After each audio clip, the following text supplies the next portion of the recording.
Hi, my name is Tina Mayer, and I've been a member here since about 2011, although I had a big hiatus after COVID, but I'm back now.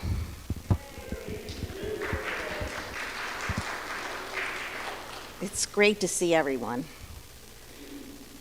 So, this story is not about my name. It's about the name of my first grandson. He is named after my deceased husband. My husband died 27 years ago of a sudden heart attack at age 46, having had none of the signs of heart disease. He was an avid tennis player, lifted weights, and swam to stay in condition. As a youth and high schooler, he was a champion swimmer and received a scholarship to University of Pittsburgh to swim.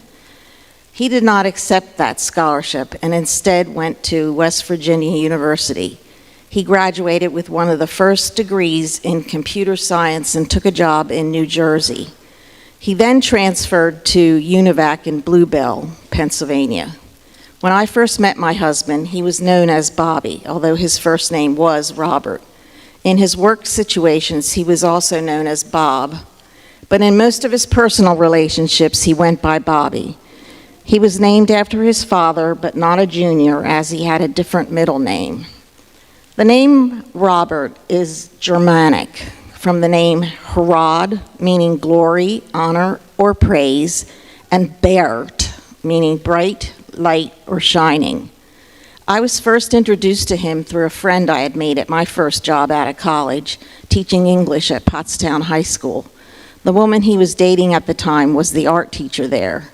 I socialized with them a few times with my first husband. In the summer of '76, after my divorce, his girlfriend took an artist-in-residence job in Lancaster. She even suggested that I go to the movies sometimes with Bobby. Going to the movies developed into a relationship that neither Bobby nor I was expecting. When my son and daughter-in-law announced that they were expecting their first child, my first grandchild, I can't tell you how excited and happy I was. After a few weeks, we learned the gender. It was a boy. Usually folks don't share the name of the expected child, but Greg and Evie had a special name they wanted to use. They wanted to name the baby Bobby after, of course, Greg's father. At first, I was leery about having to say that name repeatedly. Would I be reminded that Bobby would never again be able to captain a sailboat vacation for us in the Virgin Islands or attend Mainline Unitarian Church in Devon with me? Would I be reminded each time I heard the name Bobby of my greatest sorrow, that my kids no longer had a father? Or would it remind me every time I heard it of Bobby, my husband, throwing pop-up baseballs to Greg so he could do diving catches? Or would it remind me that he had missed so much? Vanessa and Greg's high school and college graduations, of Greg being commissioned as a Marine first lieutenant, or their marriages, Vanessa not getting to be walked down the aisle by her father, or that he would never even know their spouses. And for me, the saddest thing was that we would no longer be a family of four. But then I realized that this person would be his own self, and he would be obviously very different than my husband. At the time little Bobby was born, they lived in New York City. Greg had a very demanding job in the financial sector at a bank. A couple of times, Evie got sick with a high fever, and they needed me to come to New York to babysit Bobby so she could rest and get better. Holding Bobby at such a young age made me feel even closer to him.